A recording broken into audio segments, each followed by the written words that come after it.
I was a kid in Boston listening to FM radio and Robert Lertzman's folk show, which he would always start with Doc Watson playing Windy and Warm.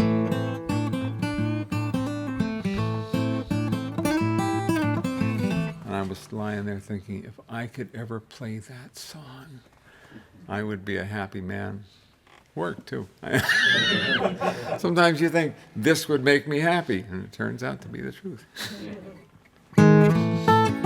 Anyway, I won't do the whole thing, but thank you.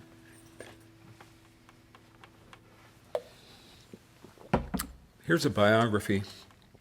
And I wrote this song, it must have been 10 or 15 years ago, and then I rewrote it just a couple of months ago. I was in Vermont doing training for school. And, you know, if you've ever driven from northern Vermont to here, it's like east, south, east, north, east. Go over a couple of mountains, you know, go backwards. It's a long way. And so I had a long way to go, and I put on Vermont Public Radio, and they said, there's been a review of the response to the recent flood. And the review committee determined that the response was adequate. And I thought, what a great word. Not fabulous, not terrific, just adequate. It was enough, you know? It seemed like a word we need to use more in life instead of just all the superlatives.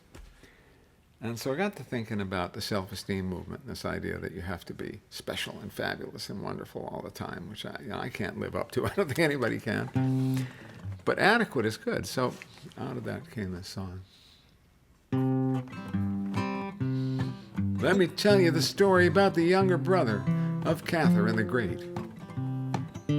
Albert the Adequate woke every morning between 7:30 and 8. He had a job doing something, and he wasn't always sure quite what. Never left the house without feeding his cats or pulling the door tight shut.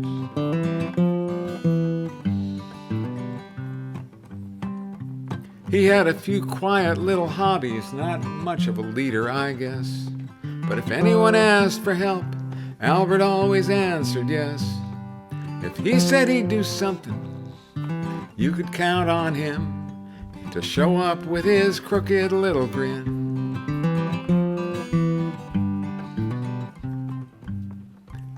Each night Albert wrote in his diary before he got into his bed. Wrote down all the thoughts that were swirling in his head. What he'd done that day and what he'd heard and seen. Then he'd drift off into his very private dreams.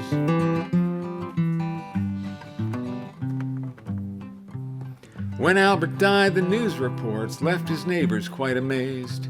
He'd been helping folks in need in secret all his days. He'd been paying for prescriptions and for grocery bills. All he told the store was never tell.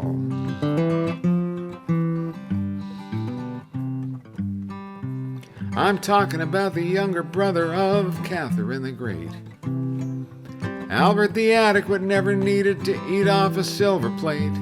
His headstone had this epitaph with flowers carved around it. He tried to leave this world a little better than he found it. He tried to leave this world a little better than he found it.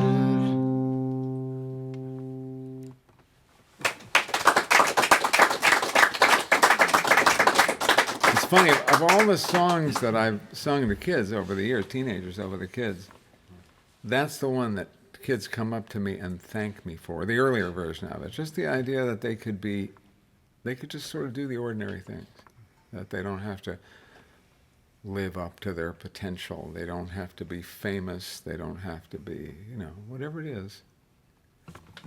Just to be adequate, to do our bit. And I got that also from visiting the Media Lab in Cambridge. Our son went to MIT, and he worked for a while at this place where they talked about inventing the future. And some of it was pretty silly. The idea was that every milk carton would have a little RFID chip in it, and your refrigerator would have a little thing that communicated with it, and when you were at the store, you could call up your refrigerator and say, is the milk going bad? And it would say yes. But the part that I liked best was the pledge you had to sign before you went to work at the Media Lab. I promise to always leave the lab in better condition than I found it. And I thought, this is all we need in life, right? Not just clean up your own mess, but clean up a little bit of somebody else's mess too.